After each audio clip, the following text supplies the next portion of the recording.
तो मर्द अपना मेहरारू से बड़ा परेशान बा बेचारा।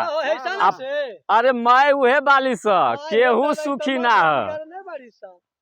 ऊ मर्द अपना मेहरारू से परेशान होके दरोगा जी से अर्जी लगावे। का लगावे?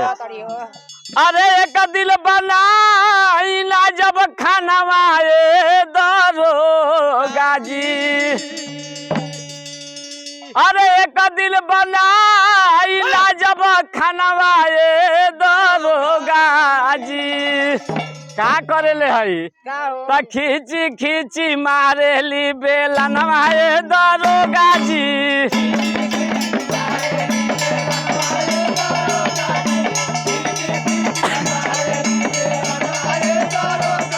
आ खींची खींची मारेली बेलनवाए दरोगा जी।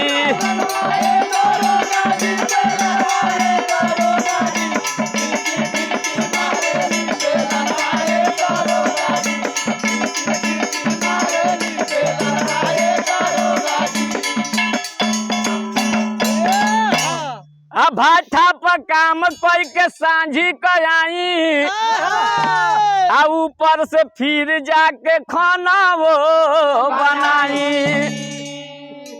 आ सूते के खातिर इनके बिस्तर लगाई। आ सूते से पहले इनकर गोड़ा वो दबाई। आ एक दिल धोई ना जब बरात नवाए दरोगा जी। तो जाना तनी का करेले ई? आ खींची खींची मारेली बेलनवाए दरोगा जी।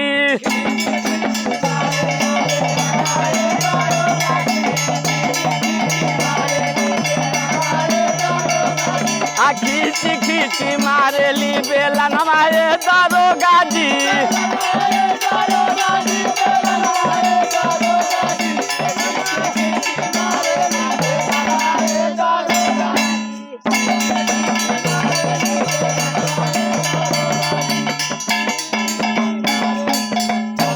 अपने बियाह का खुशी का हम जानी।